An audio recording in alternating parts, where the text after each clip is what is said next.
Hi dear students, welcome to Social Science class. In today's class, we will begin our fourth lesson in Social Science. The title of the lesson is The Living Community. In today's class, first we are going to study the difference between public property and private property. Dear students, we all living in a living community, isn't it? So it is our collective responsibility to take care of these community properties. In the beginning of the chapter, we are going to study about the difference between public property and private property. First, we are going to understand what do you mean by private property. The things that we own individually are known as personal property. For example, the private vehicles, houses, personal belongings are the example for personal property. So, what do you mean by private property or personal property? Are the things that we own personally are known as personal property. The examples are vehicles, houses, garden property, books, whatever we have. All are the example for personal or private property. Now we are going to study what do you mean by public property. The properties such as hospitals, parks, roads, public transport system such as buses or trains, public libraries are set up by the government for everybody in a community. So, these are the example for public property. Public properties are managed or organized by the government for the welfare of their people.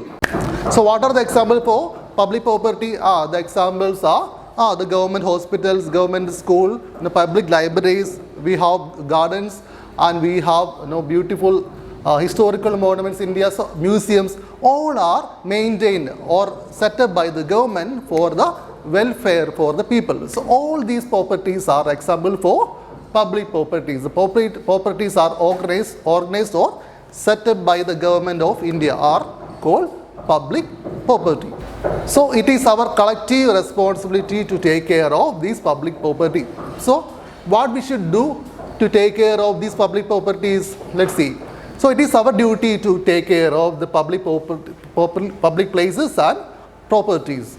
It is our duty as good citizens to help our government to maintain these common properties and places as they have been made set up for the welfare of the people. So it is as a citizen of India, it is our collective responsibility to take care of these public properties, because all these public properties are used by us.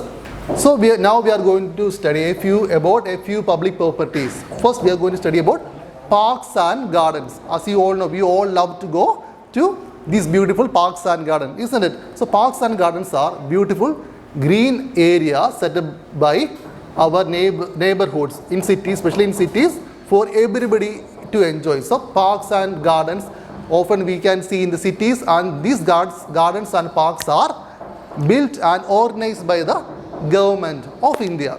So the government of India made or built or maintains these beautiful parks and gardens for everybody. Okay, so it is our responsibility to take care of these parks and gardens. So when we are in a parks and garden, there are some rules and regulations that we should follow to protect these areas. First, throw litter in a dustbin. So when we are in a park, what you have to do? We have to keep the litters in a dustbin. If there is no dustbin nearby, collect your waste in a packet and keep it with you. Dispose of it only when you find a dustbin. So we should not throw the litters in the parks and garden. Instead, we should keep the litters in a garbage box.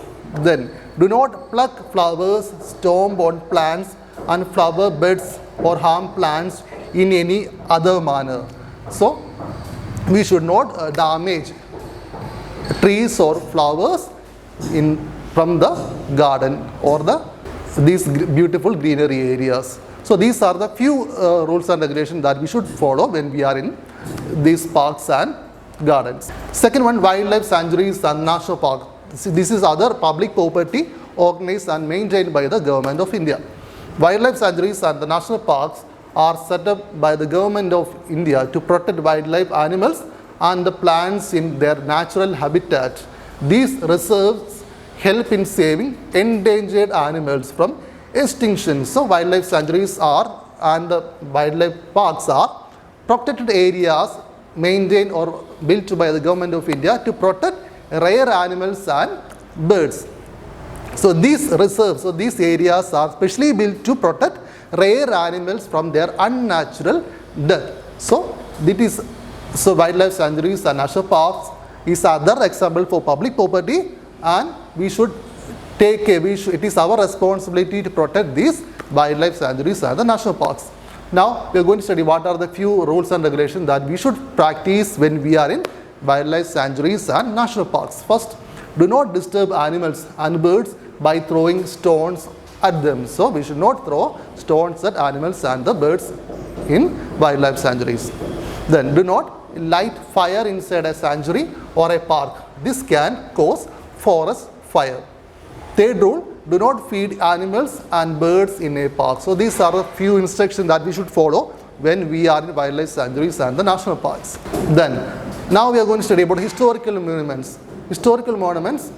A historical monument is a building or a structure that was constructed long ago and is of great historical importance. So historical monuments are historical buildings which built long ago in remembrance of a particular person or a event. So we have in India, we have a beautiful historical monuments are there. For example, Taj Mahal, Red Fort, Qutub Minar, Konark Temple in Odisha, all are the example for beautiful historical monuments in India.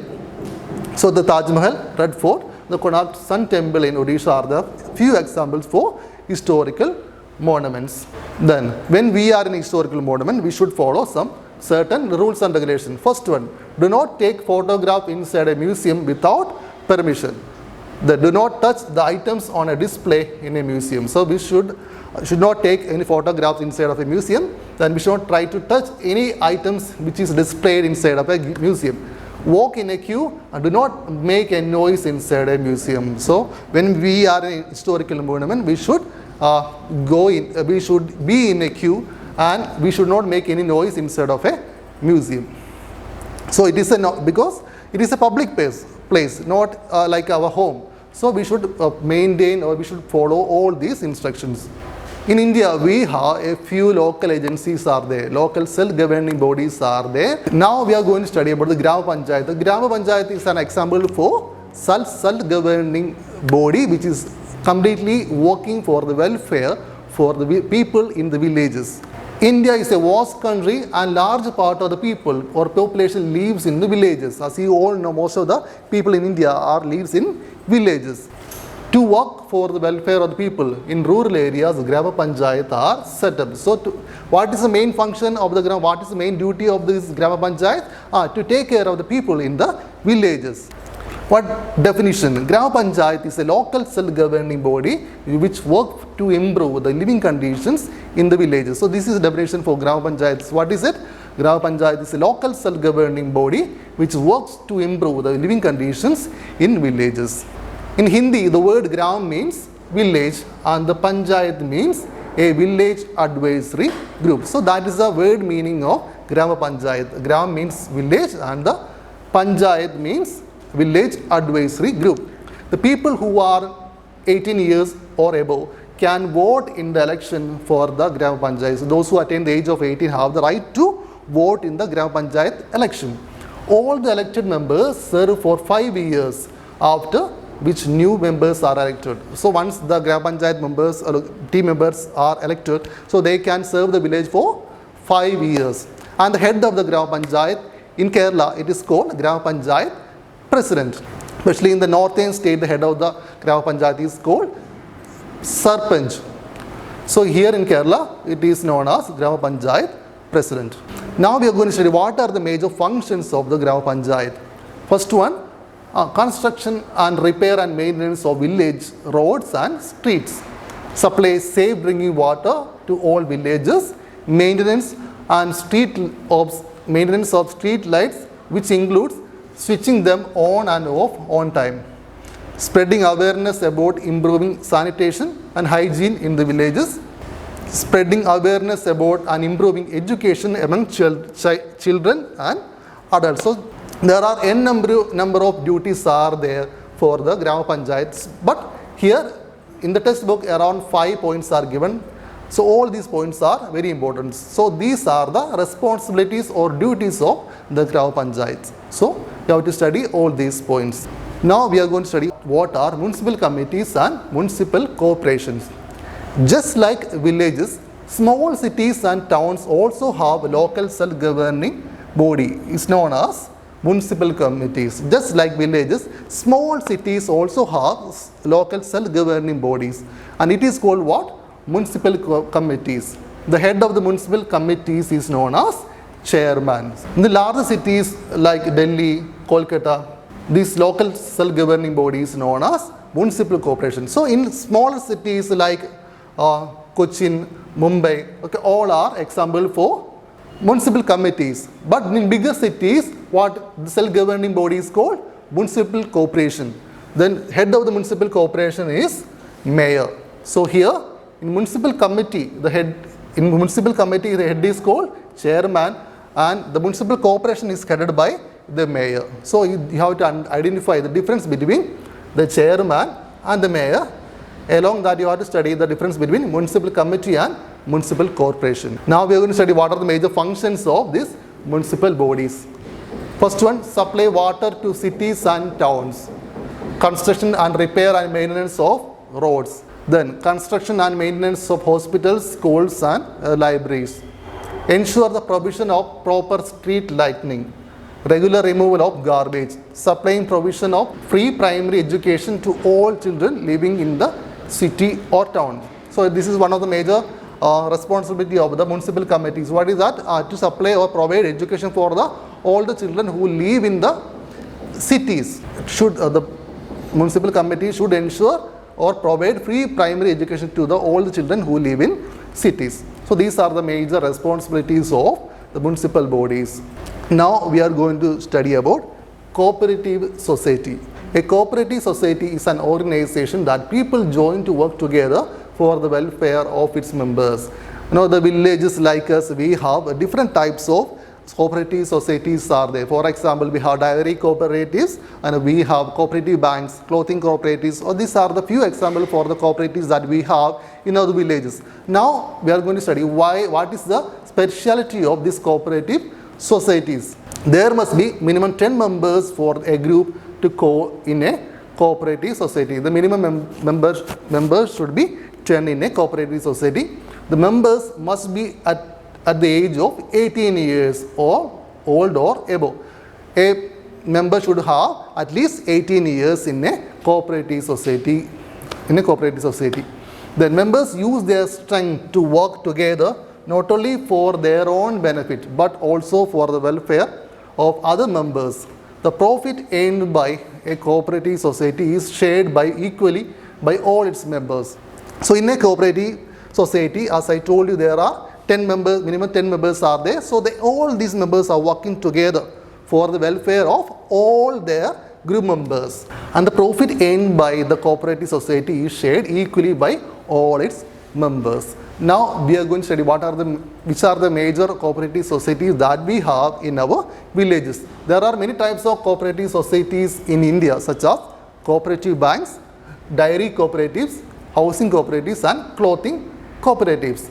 The cooperative societies in villages help increase their income, thereby helping remove the poverty in villages. So why we have cooperative societies in villages? They are trying to earn more income through the cooperative societies, and by that they are trying to remove the poverty from the villages. So that's why we have different type of cooperative societies are there in our villages. So in today's class, we have concluded or we have studied the main point from the chapter. First, we have studied about the difference between personal property and the public property. What do you mean by personal property? The things that we own individually are known as personal property. In public property, properties are set by the government for everybody in the community is called public property. It is our duty as citizens to help maintain these public properties. Parks, wildlife sanctuaries, national parks, heritage monuments and museums are few examples for public properties. Then after that we have studied about the Grama Panchayat. Grama Panchayat helps to improve the life of villages. Municipal corporations and the municipal committees improve the living conditions of the people in cities and towns. So these are the major points that we have covered in the fourth lesson. Notes. First question. Explain the difference between public property and private property. Then the answer is given there. The second question. Why it is our responsibility to take care of public property. Third question. What is a Gram Panchayat? List any 3 functions of a Gram Panchayat. Fourth question. Write a short note on cooperative societies in India. So answers are given there in the PDF. So please go through the question and answers and write down in your notebook. Along that, please read the textbook minimum 4 to 5 times. So we'll be seeing next class with the next lesson. Thank you.